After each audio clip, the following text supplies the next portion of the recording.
이소원 님이 보이는 마음에 라는 책에 나오는 글입니다. 원숭이가 물고기를 집어서 나뭇가지 위에 올려놓았습니다. 왜 물고기를 물에 두지 않고 나뭇가지 위에 올려두냐고 묻자 원숭이가 기쁜 얼굴로 대답했습니다. 물에 빠져 죽을까봐 내가 한 마리씩 구해주는 거야. 원숭이는 물고기를 아주 사랑했습니다. 그런데 물고기를 차례로 죽이고 있었습니다. 이런 원숭이의 사랑을 제대로 된 사랑이라 할 수 있을까요? 그렇지 않습니다. 물론 감정적으로는 두근거리는 사랑임이 분명합니다. 하지만 진정한 사랑이라 하지 않는 건 자기 감정에 충실하다가 상대를 괴롭게 만들거나 예화 속 원숭이처럼 죽음으로 몰아갈 수 있기 때문입니다. 사랑은 사랑하는 대상의 생존과 성장에 관심을 두지 않을 때에 집착이 되고 맙니다. 많은 연인이 상대가 나를 사랑하는지 내게 집착하는 건지 헷갈려 합니다. 사랑과 집착을 구분하는 기준은 의외로 아주 간단합니다. 최종 목적이 상대를 향하면 그것은 사랑이고 최종 목적이 나를 향하면 그것은 집착입니다. 상대를 향한다라는 것은 다르게 말하면 상대를 웃게 하고 성공시키는 게 목적입니다. 나를 향한다라는 것은 목적이 나를 웃게 하는 것입니다. 따라서 간절한 이 마음이 상대를 웃게 한다면 진짜 사랑일 가능성이 크고 나를 웃게 한다면 집착일 가능성이 큽니다. 의처증과 의부증은 정신과 의사나 상담가의 고개를 젓게 만드는 변화가 가장 어려운 마음의 병입니다. 상담을 하다 보면 배우자의 의심으로 괴로워하는 피해자를 자주 보게 됩니다. 피해자는 배우자가 자신을 사랑해서 그런 것이라고 오해를 합니다. 나를 너무 사랑하니까 다른 이성과 내가 부적절한 관계를 맺는 것이 아닐까 의심한다고 생각합니다. 그런데 사실은 반대입니다. 의심하는 배우자는 의심받는 배우자를 사랑하는 게 아니라 자기 자신을 지독하게 아끼는 사람일 뿐입니다. 그는 자신 안의 애정 결핍을 의심으로 충족시키며 상대에게 집착하는 가여운 사람입니다. 사랑을 하려면 제대로 해야 합니다. 세상에서 사람들은 많은 것에 집착을 보입니다. 건강하게 무엇인가를 붙드는 게 아니라 그것을 집착해서 말려 죽입니다. 오늘 내가 하고 있는 것은 무엇입니까? 사랑입니까? 아니면 집착입니까? 우리 옆에 분들과 인사하실 때 이렇게 인사하시겠습니다. 집착하지 말고 사랑합시다. 집착하지 말고 사랑합시다. 그렇습니다. 다른 것에 집착하기보다 온전히 하나님을 사랑하고 이웃을 사랑하셔서 하나님의 말씀에 그리고 그분의 사랑에 사로잡힌 자로 살아가시는 저와 여러분들 되시기를 예수님의 이름으로 축원합니다. 대제사장들과 서기관들은 예수님을 잡으려고 합니다. 그리고 예수님을 잡아 죽이려고 합니다. 그들은 지금 시기와 분노에 사로잡혔습니다. 그래서 예수님을 잡기 위해서 사람들을 보냅니다. 그렇게 대제사장과 서기관의 파송을 받은 사람들은 검과 몽치를 가지고 예수님을 잡으러 왔습니다. 그들은 왜 검과 몽치를 가지고 예수님을 잡으러 왔을까요? 그것은 그들이 예수님을 역도와 같은 사람으로 보고 있기 때문입니다. 유대 체제를 흔들고 무너뜨리려는 역도의 수장으로 보고 있기 때문입니다. 그래서 대역 죄인을 잡을 때처럼 그들은 그들의 손에 검과 몽치를 가지고 예수님을 잡으러 왔습니다. 사실 예수님은 날마다 성전에 앉아서 가르치셨습니다. 정말 예수님께 죄가 있었다면 낮에 사람들이 예수님께 와서 말씀을 배울 때 떳떳하게 얼마든지 잡아갈 수 있었습니다.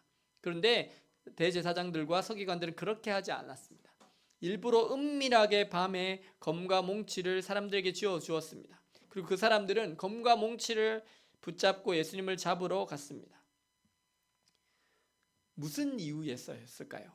그것은 예수님을 무력으로라도 잡아가기 위해서였습니다. 만약에 순순히 따라오지 않는다면 때리고 패서라도 끌고 가겠다라는 마음에서였습니다. 폭력은 폭력을 낳습니다. 검과 몽치를 붙잡고 온 무리들에게서 베드로는 섬뜩한 마음을 느꼈습니다. 그래서 베드로는 예수님을 그들로부터 어떻게 해서든지 구원해내고 싶었습니다.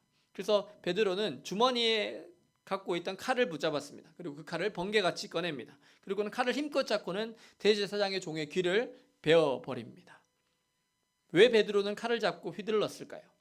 그것은 예수님을 잡으러 온 사람들이 바로 무기를 가지고 왔기 때문입니다. 검과 몽치를 갖고 왔기 때문입니다.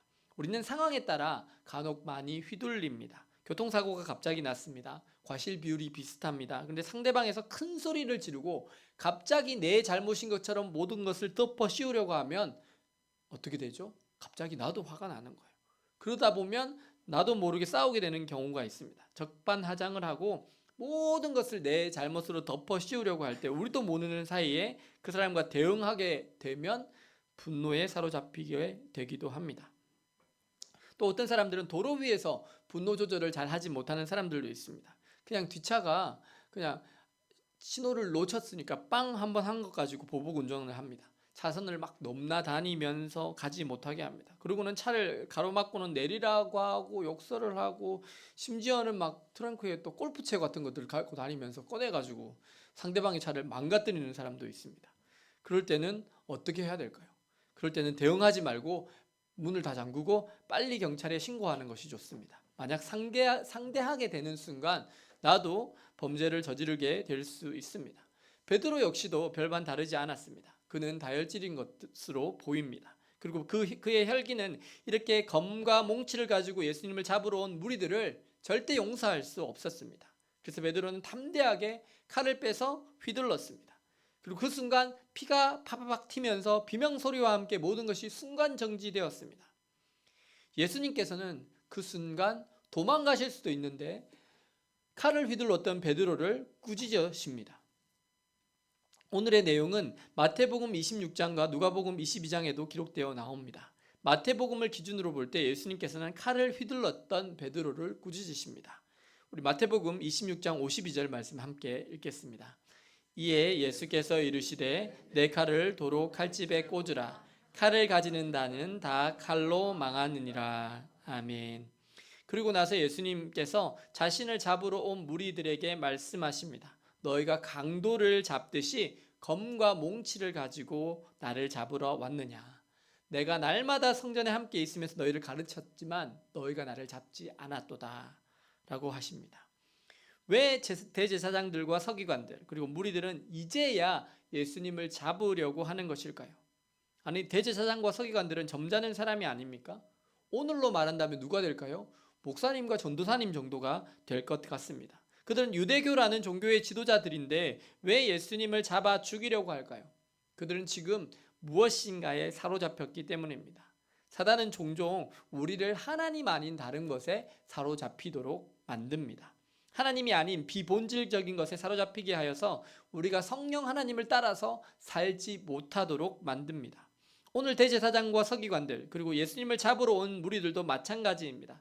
마땅히 그들은 하나님을 섬기고 주님의 말씀을 따라서 살아야 할 사람들입니다. 그런 사람들이 지금 하나님 아닌 것인 다른 것에 사로잡혔습니다. 먼저는 분노였습니다. 그들은 분노에 사로잡혔습니다. 왜냐하면 예수님께서 자신을 하나님의 아들이라고 하는 것을 참을 수 없었습니다. 그리고 예수님께서 이 성전을 헐어라, 내가 사흘 만에 다시 짓겠다라고 말씀하시는 것도 참을 수 없었습니다. 무엇보다도 자신들은 성전에서 장사하는 자들을 통해서 이익을 챙기고 있었습니다. 그런데 예수님께서 성전을 청소하시면서 가축을 매매하는 자들을 어떻게 하셨죠? 다 내어 쫓으셨습니다. 돈 바꾸는 사람들의 상을 엎으셨습니다. 비둘기 파는 자들을 내보내셨습니다. 그리고 나서 자신들의 이익이 반토막이 났습니다. 그래서 더욱 참을 수 없었습니다. 예수님을 향한 증오와 분노가 하늘을 찔렀습니다. 그리고 그들은 분노에 사로잡혔습니다. 그리고는 예수님을 죽이려고 합니다. 가장 고상하고 하나님의 모습을 잘 보여주어야 할 그들이 분노에 사로잡혀서 이 땅에 오신 하나님의 본체인 예수님을 죽이려고 합니다. 참 아이러니하지 않습니까? 하나님을 가장 가까이에서 섬기는 사람들이 돈 때문에 분노에 사로잡혔습니다. 사람들은 종종 분노라는 것에 사로잡힙니다. 그 분노에 사로잡히면 물불을 가리지 않습니다. 그렇게 분노에 사로잡혀서 온 사람들을 보고 베드로 역시도 분노하게 됩니다. 그래서 칼을 휘둘렀습니다. 그런가 하면 사단은 다른 것으로도 우리를 사로잡습니다. 또 무엇이 있을까요? 그 중에 하나가 술입니다. 술은 우리가 성령 하나님을 따라 사는 것을 정통으로 가로막습니다. 에베소서 5장 18절 말씀을 함께 읽겠습니다. 술 취하지 말라. 이는 방탕한 것이니 오직 성령으로 충만함을 받으라. 아멘. 우리나라는 대체로 술에 관대합니다. 그냥 폭력을 쓰면 어떻죠? 폭력이 되는데 그냥 술을 먹고 폭력을 쓰면 술을 취한 상태에서 심신미약으로 인해서 폭력을 사용한 것으로 죄를 경하게 처리하는 경향이 있었습니다. 사실 성경에 술을 먹지 말라는 구절이 있습니까? 없습니다. 그래서 요즘은 크리스천인데도 술을 마시는 분들이 꽤 계십니다. 예전에는 집사님이나 안수 집사님 정도 되면 술을 안 마시셨답니다. 근데 요즘은 아니랍니다. 집사님도 술 마시고 안수 집사님도 술을 마신답니다. 장로님 정도 되면 안 마신다고 그래요. 그분들이 하는 얘기가 나는 술을 그렇게 많이 안 마신다라고 보통 말씀하십니다. 한두 잔만 마신다고 하십니다. 근데 한국 사람들의 술 문화가 그렇게 끝이 납니까? 그냥 그렇게 끝이 안 납니다. 정말 어떻게 되죠? 코가 삐뚤어질 때까지 마십니다. 그리고 강제로 권하는 문화예요. 그래서 절제가 잘 안 됩니다. 왜 선교사님들이 자신들도 아마 한 잔씩 하셨을 거예요. 맥주나 와인이나 이런 걸 한 잔씩 하셨을 거예요. 근데 자신들도 아예 안 하셨어요. 안 하면서, 왜냐면 분명히 이렇게 와인 같은 거 한 잔씩 하셨을 거거든요. 그 자신의 문화에서. 왜냐면 독일 크리스찬들도 봐도, 미국 크리스찬들 봐도 그렇게 한 잔씩 보통 하는 경우들이 많거든요. 근데 우리나라에 오신 선교사님들은 아예 술을 다 끊어버려요. 자, 본인들부터. 그러면서 절대로 한국 사람들 술을 못 마시게 합니다. 왜 그렇게 했을까요? 선교사님들이 겪어보니까요, 성경 공부를 하고 제자 양육을 하면 이제 신앙이 좀 성장하고 예수님을 닮은 듯한데 갑자기 술을 한번 마시면 어떻게 될까요? 예전처럼 리셋이 되어버리는 거예요, 사람들이. 그래서 술을 처음에는 분위기로 마십니다. 그리고 사람과 허심탄회하게 이야기하는 그런 듯이 좋아서 마시기도 합니다. 그런데 술을 마시고 마시다 보면 어떻게 되죠? 내가 술을 마시는지 술이 나를 마시는지 잘 모르게 되는 그런 상황이 됩니다. 그러면서 알코올이 없이는 못 사는 인생이 됩니다. 저희 집안이 정말 술을 많이 마시는 집안이에요. 근데 아버지는 매일 술을 드셨어요. 근데 저는 아버지가 직장 생활할 때는 아버지가 알코올 중독일 수 있겠다라는 생각을 한 번도 못했어요. 한 번도 못했어요. 근데 늘 출근하시니까 잘 몰랐거든요. 근데 정년퇴직을 하시고 나서 아버지께서 매일 술을 드시는 모습이 보이는 거예요. 근데 혼자서도 점심 식사하시면서도 드시더라고요. 그때 제가 깨달았어요. 아, 이게 중독됐구나. 하루도 안 마시면 이걸 잘 못 견디시는 거예요. 그리고 술을 강제로 못 먹게 하잖아요. 금당 증산이 일어나요. 손을 떨든지 이런 것들이 생깁니다. 사실 술을 마시는 분들 보면 자신은 절대 술이 좋아서 마신다고 안 하십니다. 자신은 술을 싫어하는데 자꾸 먹지 않은 후배가 있어서, 아니면 자꾸 먹지 않은 다른 친구들이 있어서 그렇다고 합니다. 그런데 자세히 보세요. 내가 술에 사로잡힌 건 아닌지, 이미 술을 먹는 것이 습관이 되어 있지는 않은지. 밥 먹을 때 혹시 혼자서라도 술을 드시잖아요? 그럼 중독된 거예요. 이미. 치킨을 먹을 때 맥주나 술을 안 먹으면 안 될 것 같잖아요? 이미 중독된 거예요. 상대방이 술을 안 먹는 사람인데 내가 굳이 그 사람을 앉혀놓고 술을 먹으려고 하잖아요? 중독된 거예요. 근데 술에 취하잖아요? 그러면 성령 충만함을 받을 수 없습니다. 모든 문제들이요, 술 취함으로 인해서 발생이 됩니다. 술이 문제가 아닌 것 같지만 술이 원인이 되어서 일어나는 일들이 너무나 많은 거예요. 술에 취해서 운전을 하게 되면 어떻죠? 음주운전을 하게 되는 거예요. 그럼 사고를 일으키면 뺑소니가 돼요. 걷잡을 수 없이 일이 커집니다. 술에 취했는데 누군가가 시비를 걸면 원래 정상적인 상황에서는 절대 안 싸울 거거든요. 근데 술 취하니까 싸우는 거예요. 그럼 폭력 사건이 일어납니다. 술에 취해가지고 또 욕구가 올라와서 성매매를 하러 가는 경우들도 있어요. 이렇게 술은요, 모든 악의 시작입니다. 맨정신으로는 하지 못하는 온갖 악한 일을 술 기운에 빌어서 합니다. 사단이 또 우리로 하여금 붙잡도록 유혹하는 것은 돈입니다. 돈을 사랑함이 일만 악의 뿌리가 됩니다. 물론 돈은 필요합니다. 하다못해 목사님들도, 사역자들도 사역만으로는 돈이 안 돼서 이중직으로 하면서 목회를 하는 세상입니다. 돈은 꼭 필요한 것이죠. 그런데 사단은 돈에 대해서 뭘로 유혹을 할까요? 빠르고 쉽게 돈을 벌라고 유혹을 합니다. 직장인들이 로또를 사는 사람이 그렇게 많다고 하더라고요. 이게 왜 사죠? 빠르고 쉽게 돈 벌려고요. 자기가 살 때 이거 왠지 걸릴 것 같거든. 그런데 걸릴까요? 안 걸립니다. 안 걸립니다. 여러분 복권을 혹시나 사신 분들도 있을 수 있으니까 내가 로또 복권에 부은 금액보다 내가 당첨금이 더 많다 이런 분 혹시 계신가요? 저는 이때까지 살면서 한 번도 그런 분을 못 봤어요. 평생 사도 안 걸리더라 이런 분은 봤지만 뭐 2등은 걸리는데 1등은 절대 안 걸리더라 이런 분은 봤지만 내가 복권 산 돈보다 복권 걸린 금액이 더 많다 이런 분들은 본 적이 없습니다. 사실 로또 복권 1등 걸릴 확률은 내가 벼락 맞을 확률보다 적은 거 아시죠? 살면서 벼락을 한 2번 정도 맞으실 분은 복권을 사도 이렇게 걸릴 수도 있습니다. 그리고 혹시 여러분들 중에서 주식 투자해서 돈을 버신 분 계신가요? 나는 이제까지 수익을 좀 잘 나고 있다 이런 분 별로 없을 거예요. 특히 한국의 경우에는요 주가 조작 사기 있죠, 내부자 거래 있죠, 공매도도 있었죠. 지금은 잠깐 폐지했지만 일반적인 투자가가 돈을 벌기 어려워요. 이게 보니까요 뉴스에 보니까 한국 개미들이라고 그러죠. 일반 투자자를 개미들이 가장 많이 산 주식이 뭔지 아세요? 네이버, 카카오, 삼성전자였대요. 근데 네이버, 카카오, 삼성전자가 어떠죠? 거의 다 주식이 다 반토막 났어요. 보면. 그래서 이렇게 수익이 난 사람이 거의 없다라는 거예요. 그리고 한 발 더 나가신 분들은 뭘 하냐면 선물이나 코인 투자를 하시는 분들도 계세요. 이것도 쉽지 않죠. 선물이나 코인은요 주식보다 더 빨리 돈 벌도록 유혹하는 거죠.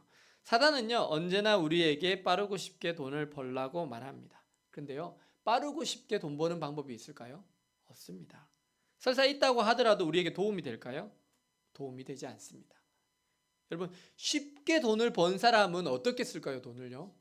쉽게 씁니다. 여러분 로또 복권에 당첨된 사람을 보신 적이 있습니까? 로또 복권은 뭐 돈이 좀 작을 수도 있어요. 뭐 12억에서 20억 되니까 조금 그 적은 돈은 아니지만 좀 작을 수도 있어요. 근데 미국에 메가 복권이라는 그런 것들이 있거든요. 그러면 당첨금이 수천억 원이 되는 경우들이 있어요. 근데 그런 사람들을 보면요, 뭐부터 바꾸는 줄 아십니까? 제가 전에 한번 말씀드린 것 같은데 뭐부터 바꾼다고요? 마누라부터 바꾼대요. 마누라부터. 왜 마누라부터 바꾼 줄 아십니까? 아내한테 돈을 줘야 될 것 같거든. 아내한테 돈을 줘야 될 것 같잖아. 이때까지 같이 살았으니까 줘야 될 것 같으니까 돈 주기 싫어서 마누라를 바꾼대요.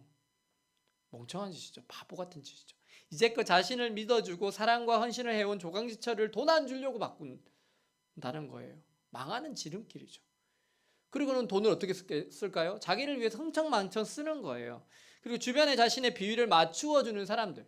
그냥 돈이 많으니까 돈을 받기 위해서 그 콩고물 떨어지는 걸 받기 위해서 비율을 맞춰주는 사람들이 있죠. 그 사람들과 어울려 다니는 거예요. 그리고 이상하게도 젊고 이쁜 여자를 찾아서 만난대요. 근데 그게 오래 갈까요? 오래 가지 않습니다. 그렇게 번 돈은 금방 사라집니다.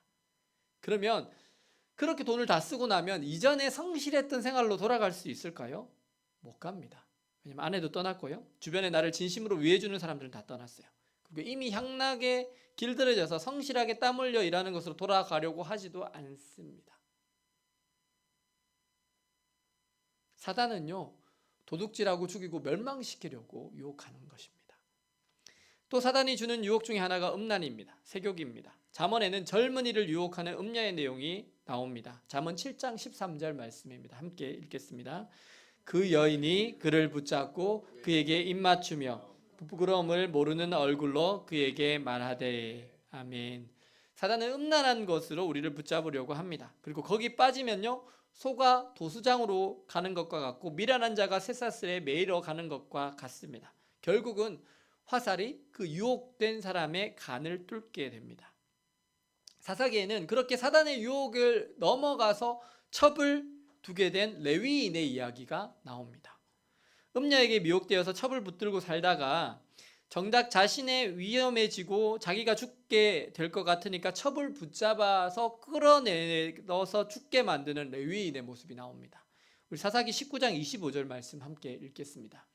무리가 듣지 아니하므로 그 사람이 자기 첩을 붙잡아 그들에게 밖으로 끌어내매 그들이 그 여자와 관계하였고 밤새도록 그 여자를 능욕하다가 세명미명에 놓은지라. 아멘. 왜 이 사람은 레위인인데 오늘날로 치면 전도사님이나 목사님 격인데 이렇게 첩을 두고 있을까요? 보암직도 하고 먹음직도 하고 탐스럽게 할 만한 것을 자신의 정욕으로 붙들었기 때문입니다. 마땅히 하나님을 섬기는 자로서 붙잡지 말아야 할 것을 자신의 집착으로 붙들고 있었던 것입니다. 요즘도 수없이 많은 젊은이들이 음란에 사로잡혀서 삽니다. 버닝썬 사건, 박사방 사건, 그리고 최근에 일어났던 그 중학생, 고등학생 딥페이크 사건, 대학생 딥페이크 사건까지 사단은요 음란한 것으로 우리를 사로잡으려고 합니다. 그리고 마지막으로 사단이 우리로 하여금 붙잡도록 유혹하는 하는 것은 성공입니다. 이스라엘은 사울 왕의 아들이 왕이 되고 다윗이 유다의 왕이 되었을 때요, 다윗의 군대와 사울의 군대 사이에 전쟁이 일어납니다. 그래서 기브온 전투라는 전쟁이 일어나는데 그 다윗의 조카 중에 장군이 한 사람이 있는데 아사헬이라는 장군이 있어요.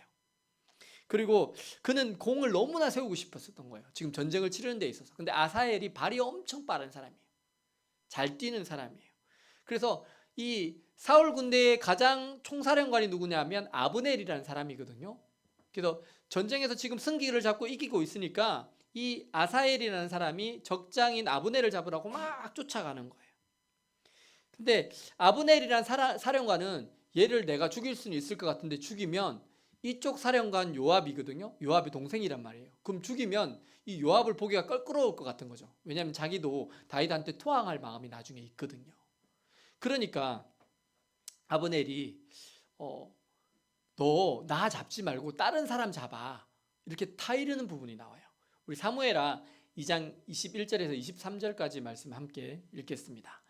아브넬이 그에게 이르되 너는 왼쪽으로나 오른쪽으로나 가서 청년 하나를 붙잡아 그의 군곡을 빼앗으라 하되 아사헬이 그렇게 하기를 원하지 않고 하고 그의 뒤를 쫓으매 아브넬이 다시 아사헬에게 이르되 너는 나 쫓기를 그치라.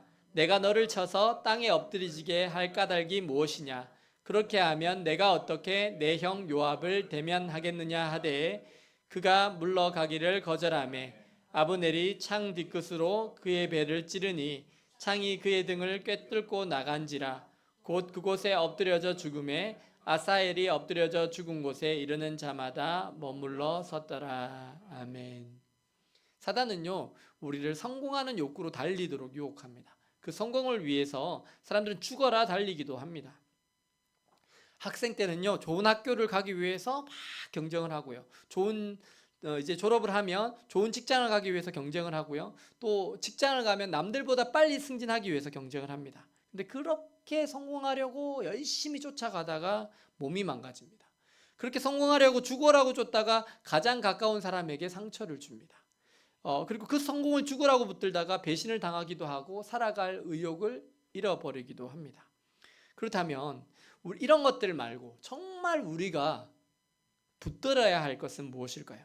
오늘 예수님은 무엇을 붙들고 사셨을까요? 예수님은요 하나님의 말씀을 붙들고 사셨습니다. 그분은요 하나님의 말씀을, 성경을 붙들고 사시고 또 하나님의 말씀에 붙들려서 사셨습니다. 그래서 날마다 뭐 하셨다고 말씀하셨죠? 성전에서 하나님의 말씀을 가르치셨습니다. 그 말씀을 듣고 읽고 묵상하면서 살아내셨습니다. 그리고 자신이 이 땅에 온 목적은 성경의 말씀을 이루시기 위해서였습니다. 예수님은요 지금 얼마든지 12군단도 더 되는 천사들을 부르실 수 있었어요. 그들로 명해서 이 대제사장과 서기관들 그리고 자신을 잡으러 온 무리들을 얼마든지 잡아가라고 말씀하실 수 있었어요. 하지만 예수님은 그렇게 하시지 않으셨습니다. 왜 그러셨다고 오늘 본문에 나와 있죠? 성경의 말씀을 이루시기 위해서.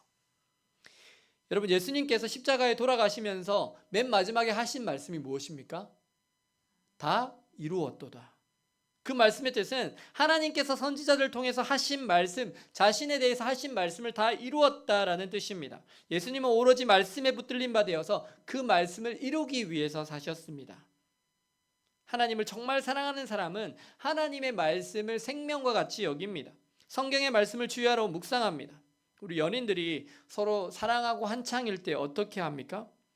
지나가는 말 한마디 놓치지 않아요. 나 뭐 좋아하는데 그럼 그걸 기억했다가 챙겨줘요. 그래서 어떻게 하죠? 그거에 감동받고 이 사람이랑 결혼하면 내 말을 계속 잘 들어주겠구나 하고 결혼합니다. 근데 결혼하면 어떻게 되죠? 여러분의 판단에 맡기도록 하겠습니다. 사랑하면 듣죠. 사랑하면 정말 그 사람의 말은 나에게 너무나 중요하기 때문에 작은 말 한마디도 소중하게 듣습니다. 사모함으로 그 말씀을 듣고 마음에 새깁니다. 하나님의 사람 다윗은요, 하나님의 말씀에 붙들린 사람이었습니다. 그는요, 여호와의 말씀을 즐거워하여서 주야로 묵상하는 사람이었습니다. 우리가 사로잡혀야 할 것은 하나님의 말씀입니다.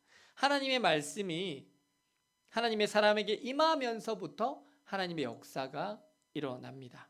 우리 사무엘상 15장 10절 말씀 함께 읽겠습니다. 여호와의 말씀이 사무엘에게 임하니라 이르시되 아멘. 여호와의 말씀이 사무엘에게 임하면서부터 어떻게 될까요? 타락한 사울 왕의 시대가 이제 끝이 나고 다윗의 시대가 열리기 시작합니다. 요나서 1장 1절 말씀 함께 읽겠습니다. 여호와의 말씀이 아미떼의 아들 요나에게 임하니라 이르시되 아멘. 여호와의 말씀이 요나에게 임하였을 때 심판이 임박했던 아수르의 성읍 니느웨가 회개하고 돌이켜서 하나님의 심판을 받지 않게 됩니다. 우리 학개서 2장 1절 말씀 함께 읽겠습니다. 일곱째 달 곧 그 달 21일에 여호와의 말씀이 선지자 학개에게 임하니라 이르시되 아멘. 여호와의 말씀이 선지자 학개에게 임하셨을 때 멈추어진 하나님의 성전을 다시 재건하는 일이 완성되어집니다. 우리 시대에도 하나님의 말씀이 우리에게 임하고 우리가 하나님의 말씀에 붙들린 자로 살게 되면 여전히 하나님의 위대한 역사가 우리를 통해서 일어납니다. 우리 시편 119편 116절 말씀 함께 읽겠습니다. 주의 말씀대로 나를 붙들어 살게 하시고 내 소망이 부끄럽지 않게 하소서. 116절이에요. 그렇구나. 제가 잘못 적었나 봐요. 제가 읽어드릴게요. 주의 말씀대로 나를 붙들어 살게 하시고 내 소망이 부끄럽지 않게 하소서. 우리가 주의 말씀을 사모하고 주의 말씀을 주야로 묵상하고 그 말씀을 이루는 자로 살고자 하면 하나님께서 당신의 말씀대로 우리를 붙들어 살게 해주십니다. 그리고 우리의 소망을 이루어 주십니다. 다윗은 그의 시편에서 이렇게 고백합니다. 시편 54편 4절입니다. 하나님은 나를 돕는 이시며 주께서는 내 생명을 붙들어 주시는 이시니이다. 아멘. 어렵고 힘들어도 하나님의 말씀대로 살고자 하는 자, 주의 말씀을 이루면서 살고자 하는 자에게는 그 사람의 생명을 하나님께서 붙들어 주십니다. 그를 기꺼이 하나님께서 도와주십니다. 그리고 소망을 주십니다. 사랑하는 여러분, 오늘 여러분은 무엇을 붙들고 살고 계십니까? 혹시라도 세상의 성공이나 돈이나 다른 것을 붙들고 살아가시지는 않으십니까? 혹시나 술이나 음란과 같은 하나님께서 싫어하시는 것에 붙들려 있지는 않으십니까? 오늘 하나님은 우리가 주님을 사랑하며 주님의 말씀을 붙들고 살기를 원하십니다. 그리고 주님의 말씀을 붙들 때 하나님께서는 우리에게 우리의 인생을 친히 붙들어 주시겠다라고 말씀하십니다. 오늘 하나님의 위대한 일을 이루는 사람으로 그리고 사용하여 주실 것입니다. 그리고 우리의 삶의 모든 것이 합력하여 선을 이루도록 행하여 주십니다. 오늘 여러분의 삶에서 하나님 아닌 것 내려놓으시고 우리를 사랑하시는 그 주님의 말씀을 붙들고 그 말씀에 사로잡혀서 살아가심으로 오늘 여러분의 삶에 하나님의 구원 역사, 하나님의 말씀이 온전히 이루어지는 역사, 그리고 하나님께서 여러분들의 삶을 통해서 영광 받으시는 역사가 여러분들의 삶에 충만하게 나타나기를 예수님의 이름으로 축원합니다.